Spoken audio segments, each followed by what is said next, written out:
Bueno, empezamos la exposición sobre sistemas de información administrativa, pero obviamente yo voy a hablar desde un ámbito un poco distinto del acostumbrado, porque yo lo hago ya desde cómo desarrollamos un sistema de información o cómo hacemos un software. Ya empezamos con, primeramente, con qué es sistema. Un sistema es un conjunto de elementos relacionados entre sí que funcionan como un todo. En sí, ustedes ya tienen un concepto de sistema en general, por ejemplo, el sistema digestivo, el sistema de transporte, que son partes que están funcionando entre sí, que tienen una entrada y una salida. Ya el concepto de sistema en general ya es muy conocido. Pasamos a hablar de qué es un sistema de información. Un sistema de información tiene como principal objetivo la gestión y administración de los datos e información que lo componen. Lo importante es poder recuperar siempre esos datos y que además se tenga un fácil acceso a ellos con total seguridad. Ya aquí les voy a hablar un poquito de qué es la información en sí. Por ejemplo, la información en sí se puede decir que es la reunión de datos. ¿Y qué es un dato? Un dato puede ser algo tan sencillo como un número. Puede ser un 2. Recording in progress. Puede ser una edad, puede ser 95, puede ser una fecha de nacimiento. Pero si un dato no tiene, está suelto, no tiene ningún valor. Por ejemplo, puede ser Mijail un dato. Pero si ustedes no saben qué es Mijail o por qué tienen ese dato, no tiene sentido tenerlo. Ahí es donde se crea lo que es información. Vamos a tener, por ejemplo, edad 25, nombre Mijail. Ya estamos generando información que nos va a servir para realizar un análisis y tener un objetivo ya marcado para darle un uso a esa información.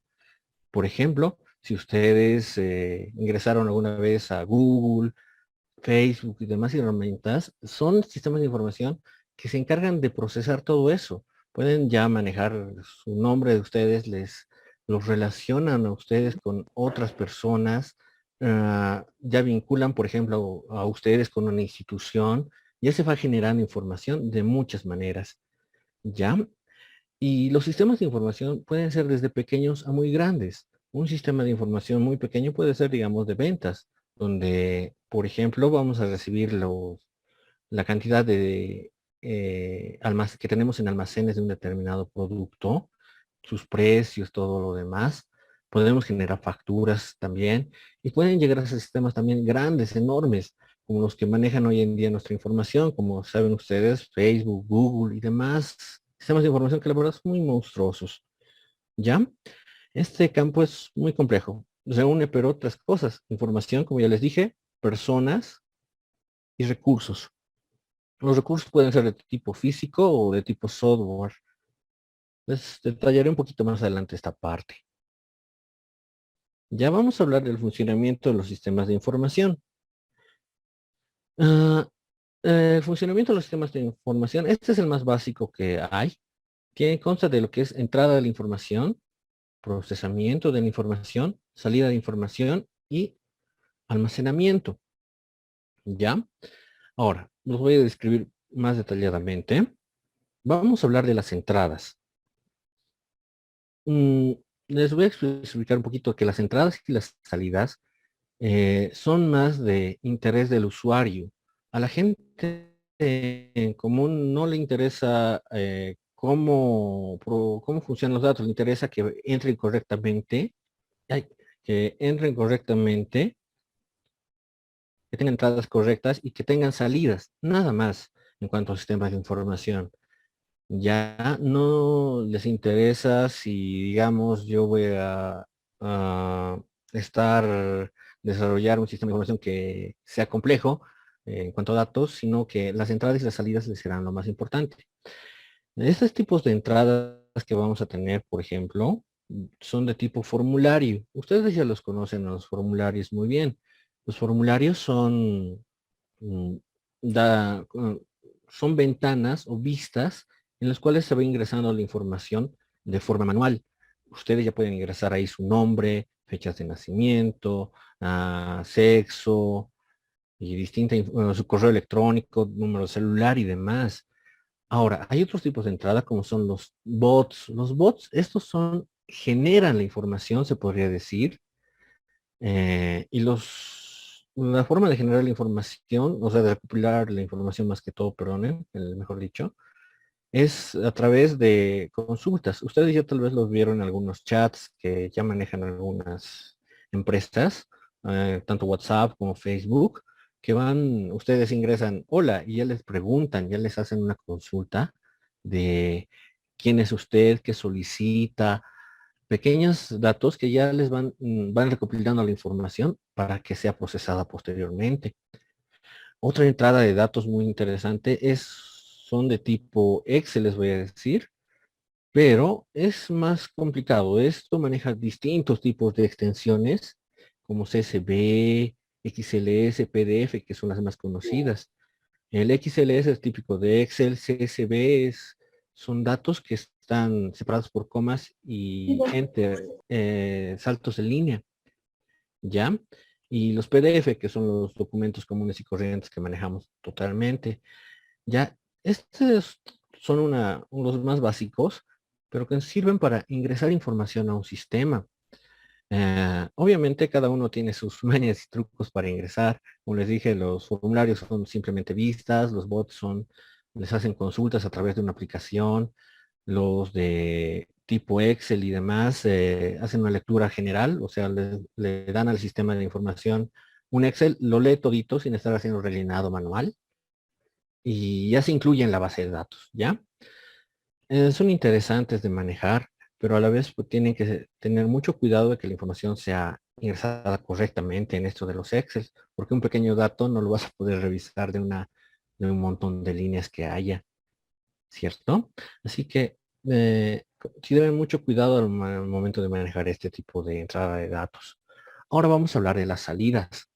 Las salidas de información nos sirven para mostrar al usuario lo que deseaba en un principio. Por ejemplo, aquí otra vuelta aparece el Excel, pero ¿por qué? Porque mucha de la información que voy a operar, voy a manejar, tengo que mostrarla de alguna forma. Y una forma también es la misma que de ingreso. Puede ser otro documento Excel, otro documento PDF, que puede ser leído por otro sistema de información de la misma manera, pero ya es un tipo de salida que ya puede ver el usuario. ¿Sí? Otras son los reportes. Los reportes es uno de los más comunes que hay. Y esto lo conocemos todos, es lo que nos ayuda a generar documentación. Por ejemplo, si quieren ver su estado de cuenta en Viva, le dan un reporte. Si ustedes quieren pagar algo y les dan una factura, es un tipo de reporte. Les dicen cuánto han gastado. Ya son los comunes que tenemos en la vida diaria. Y lo que es la programación, diariamente va manejando esto. Un poquito más adelante les voy a hablar de los lenguajes de programación. Otro tipo de reporte muy importante es de los valores estadísticos. Por ejemplo, para tomar decisiones, para decidir por ejemplo, para decidir el tipo de inversión que se va a hacer en una empresa, necesito un valor estadístico. Y esto es un tipo de salida que tengo constantemente. Y nos muestra, por ejemplo, cuánto ha sido el Producto Interno Bruto de un país, puede ser, por ejemplo, estadísticamente podemos sacarlo. Y ya, y cada uno de estos pasos, de estas salidas que tenemos, nos facilita la comunicación del sistema con el usuario final. ¿Ya? La entrada y la salida es solo para eso, comunicación con el usuario final. Y obviamente la entrada tiene que ser fácil de leer, fácil, entendible. Y la salida también tiene que ser igual, tienen que ser tácitas, concisas. Nunca tienen que ser extendidas. Vamos a hablar un poquito de eso más adelante, del desarrollo, de la parte de desarrollo de software, pero esto fue un boceto más que todo. ¿Ya? Ahora, vamos a hablar del procesamiento de datos. Para procesar datos se maneja lo que son lenguajes de programación, ya para procesar la información. Ahora, cada lenguaje de programación es como un idioma en sí. Aquí podemos ver unos cuantos, pero cada uno de ellos tiene su particularidad. Se puede decir que hay tantos lenguajes de programación como idiomas en el planeta. Y hay algunos que son más usados, algunos que son menos usados. y muchos que trabajan de la misma forma entre sí y otros que son específicos para alguna cosa. Por ejemplo, les hablo que para desarrollar un sistema como es un sistema operativo, lo que hacen es manejar el C, que es como el padre de casi todos. Es de tipo casi máquina, habla con lo que es el hardware a nivel bit a bit casi, y es muy importante para lo que es el desarrollo de la información que ha sido hasta ahora sorprendente. Luego tenemos otro, por ejemplo, Java y C Sharp. Ah, estos dos nos sirven para ah, desarrollar sistemas de información, son los más utilizados hoy en día y nos sirven para procesar los datos. Por ejemplo, o le puede llegar a estos dos lenguajes de la entrada que teníamos al rato de un formulario CSV, ellos se encargan de hacer los cálculos. Ustedes ingresan una lista de, no sé, las ganancias de una empresa. Java o C Sharp se pueden encargar directamente de la suma, de hacer el cálculo estadístico de esto y dar un resultado a través de las salidas que mostramos anteriormente. Obviamente, esa relación ya depende del programador y su preferencia. En cuanto a procesamiento, obviamente hay tipos de lenguajes que son de pago y otros gratuitos. Eso no voy a extenderlo demasiado. Ya también otro muy interesante y muy importante en la programación es el lenguaje Python.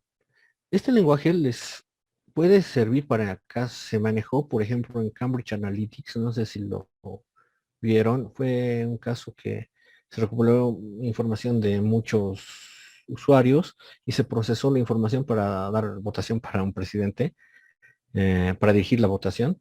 Pero Python maneja información a nivel monstruoso. Puede manejar millones de datos.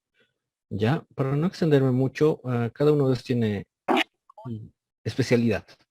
Cada lenguaje de estos es específico para algo. Obviamente hay algunos que tienen similitudes, pero son herramientas muy poderosas. Y la habilidad del programador es saber manejar una de ellas para lograr el objetivo del software que se le ha encomendado.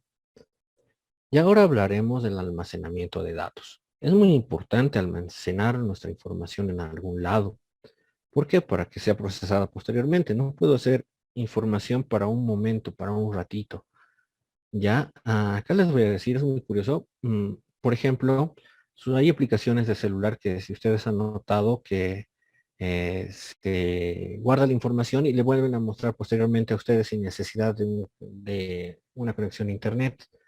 Esta aplicación, hay una aplicación llamada 30 que se encarga de manejar la información de su tienda. Puede manejar deudas, puede manejar eh, mm, a los ingresos de su tienda. O sea, es pequeñita la aplicación, pero muy interesante.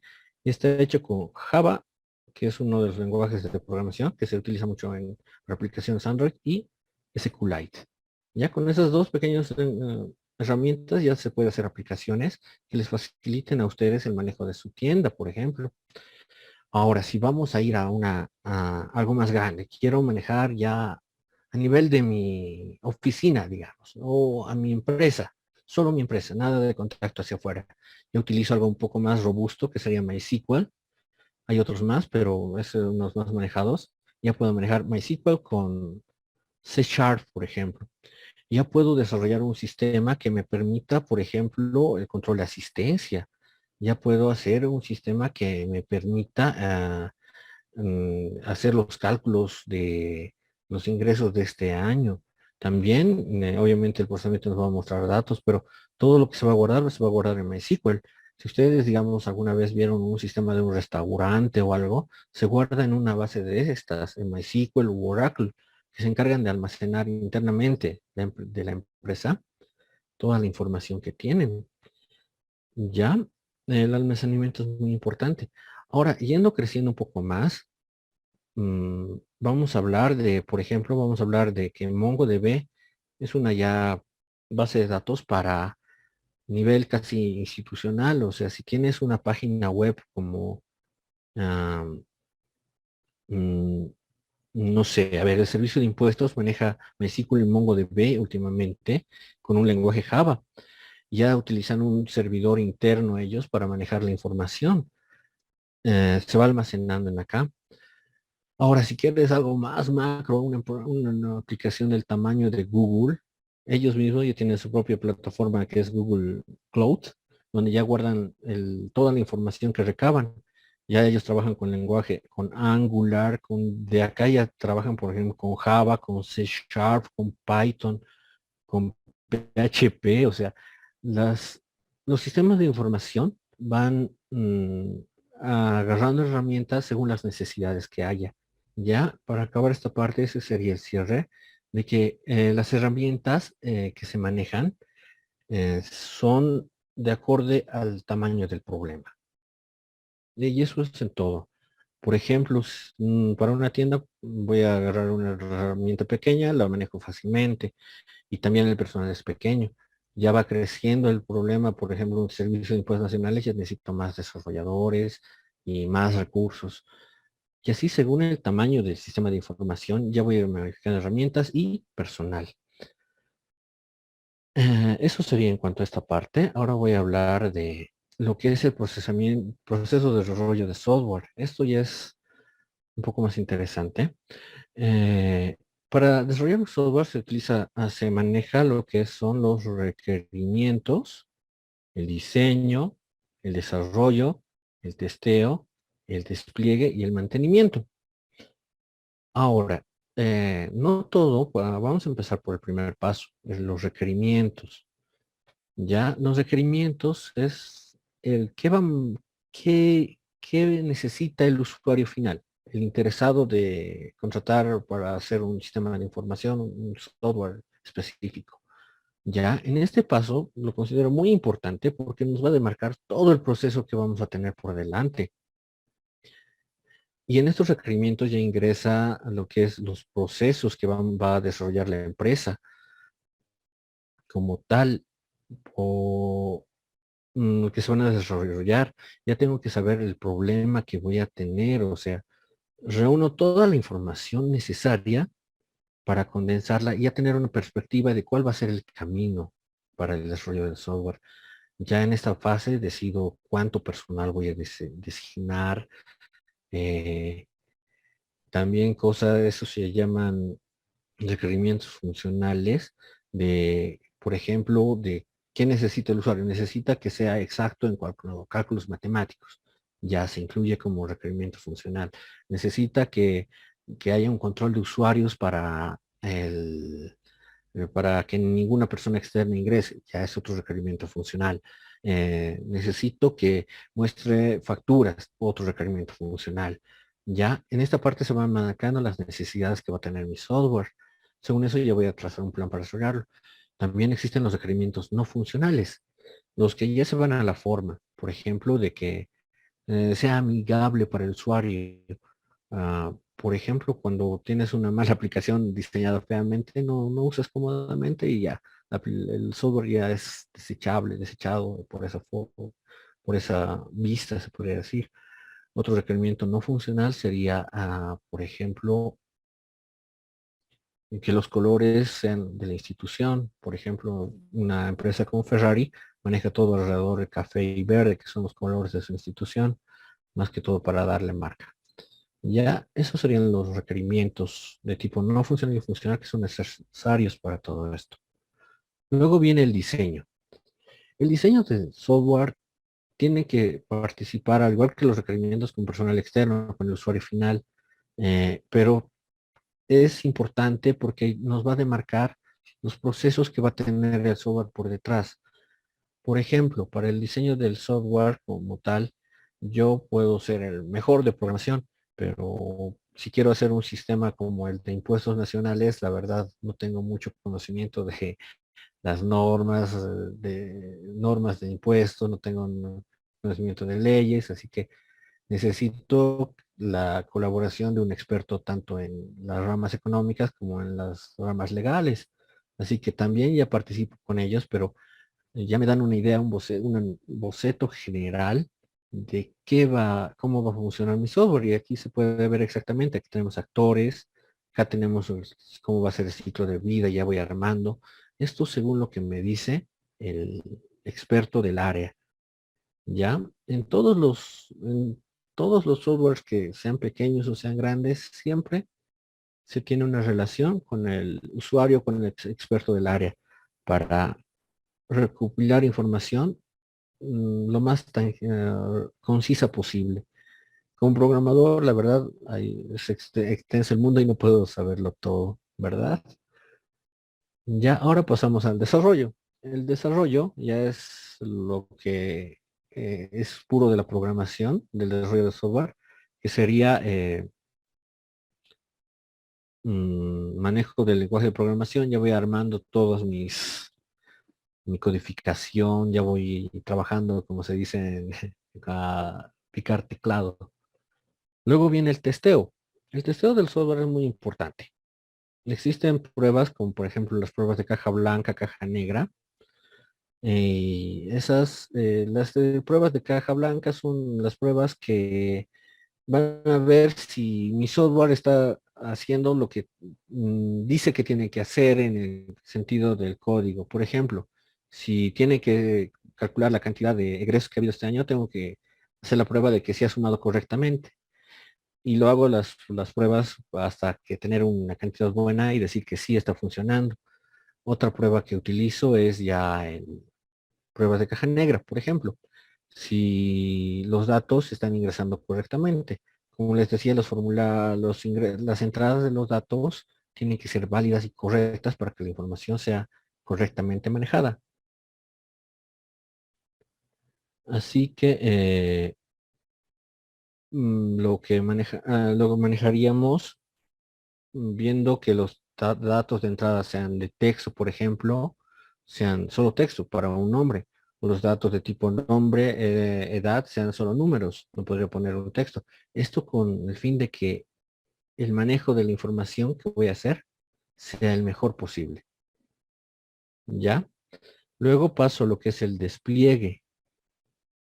El despliegue de la información, ya como les dije, utilizamos algún sistema de almacenamiento, ya puede ser un servidor privado, un servidor en la nube, donde voy a guardar tanto mi base de datos, mi código y todo lo que concierne al desarrollo de software, lo voy almacenando. Luego viene el mantenimiento.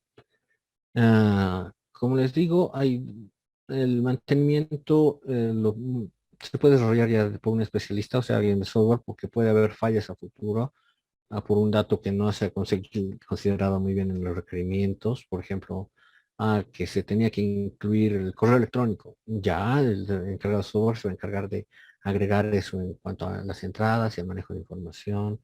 O ha habido fallas en la base de datos. También se tiene que manejar eso en el mantenimiento. ¿Ya? Y todo esto es parte del proceso de software con el modelo cascada. Existen otros modelos más, pero este es el más elemental. Ya en cuanto a desarrollo, siempre es considerado que el usuario final o los expertos estén tanto en requerimientos, en diseño y en testeo. ¿Sí? Ya, pasamos a la siguiente diapositiva. Vamos a hablar de temas de información administrativos.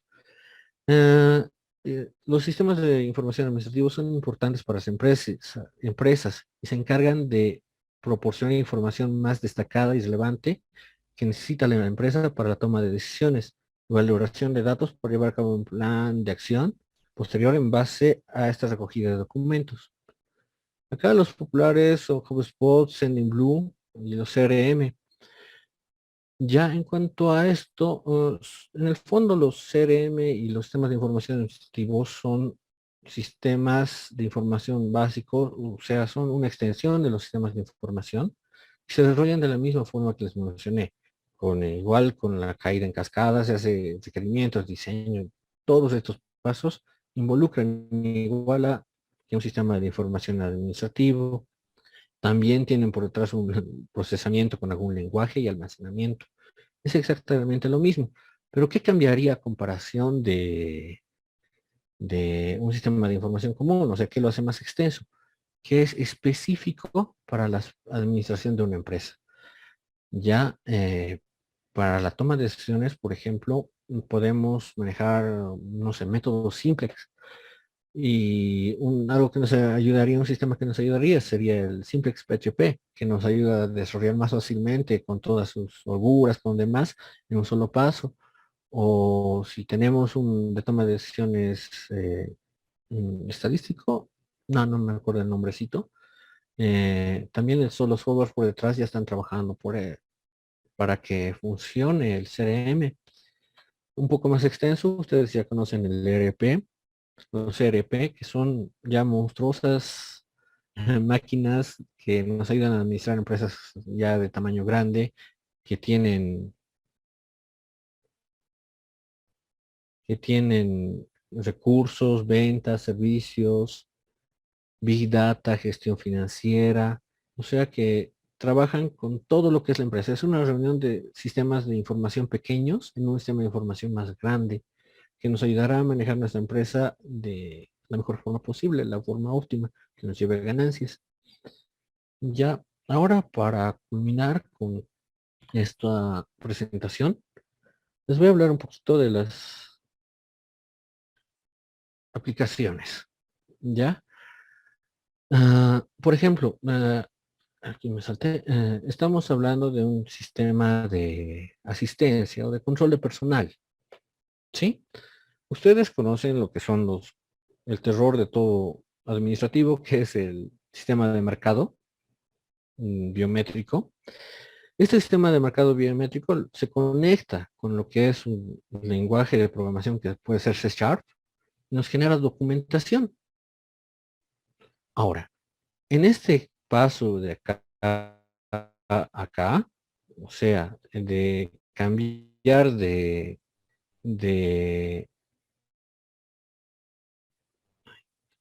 del biométrico a C Sharp, hay una comunicación entre ellos a través ya sea de una red, y nos ayuda el lenguaje C Sharp a procesar todo lo que va a ser las entradas. Por ejemplo, ya hay aplicaciones seguramente que manejan lo que es el control biométrico, pero se puede hacer extensiones a ellas a través de C Sharp. Si digamos quiero las asistencias de quienes han llegado atrasados el día lunes, ya lo hacemos a través de la aplicación que tienen y con C Sharp puedo hacer un manejo de ya que me calcule a través de eso cuánto descuento va a tener tal persona por llegar tarde. Y también me va a generar esa información en documentación ya tangible. Sí, o sea, el lenguaje de programación nos ayudó en este caso para controlar al personal y su comportamiento en la empresa. Ya, otra aplicación posible es, por ejemplo, el registro de información. Como les dije, tiene que ser válida. Por ejemplo, tiene que ser tipo, de tipo texto. En este caso tenemos a Carlos Arturo. Tiene que tener una contraseña, por ejemplo, por ingreso nada más. O para recabar información. Esto pasa a lo que es a un lenguaje como Java y esto lo va a almacenar en lo que es nuestra base de datos. Ahora, las validaciones acá son muy importantes y el lenguaje en sí, Java se va a encargar de eso también, de controlar. Se encarga de línea a línea leer la información que ustedes están dando, de analizar si ustedes lo han hecho correctamente y en muchos casos les devuelve que ustedes, por ejemplo, han ingresado un dato incorrecto, ¿verdad? Ya Java internamente se encarga de hacer eso con la base de datos. Les manda información, les devuelve información, se encarga de analizar, por ejemplo, si ustedes ingresaron un usuario, que ese usuario sea único. Por ejemplo, si yo me llamo Mijail como cuenta, Java se encarga de preguntar a la base de datos, ¿existe un Mijail en la institución? Sí, le dice. Entonces ya no puedes crear otro Mijail, tienes que cambiar otro nombre. Va mostrando controles de los datos de la empresa. Y no solo se va a formularios, se va a cosas más grandes como ingreso de un producto que puede ser, que no tiene que haber duplicados o que no pueden haber, o no puedo poner productos con precios negativos. Y luego Java mismo va a ser encargado de procesar toda esa información. Ahora, Las aplicaciones en general, hoy en día tenemos de dos tipos por ejemplo, tenemos las aplicaciones web y las aplicaciones para celulares. Esto, como les dije, trabaja con un lenguaje de programación por detrás, ya sea Java, C Sharp, que se encargan de recolectar toda la información y que sea entendible para el usuario. ¿Ya? Y también trabajan en el backend, que va a ser, como les dije, los que van a procesar la información. En otras palabras, esto serían las entradas y salidas, lo que tenemos, las aplicaciones Android y aplicaciones web, aplicaciones de formulario, serían las entradas de nuestros datos y el backend sería el procesamiento de los datos. ¿Sí? Estaríamos hablando de que los lenguajes de programación nos ayudan a recopilar la información, procesarla y devolver la información. Y listo, esto sería todo en esta parte eh, en cuanto a programación. Bueno, esto es casi todo lo que les puedo explicar de cómo es el proceso de desarrollo de software, de qué lenguajes se manejan o qué pasos habría. Si tienen alguna duda, me la pueden hacer, por favor, sin ninguna pregunta antes de acabar la presentación. Hola. ¿Cómo están? De repente tienen alguna duda, una pregunta que hacerle, pueden aprovechar. Mijail está dispuesto.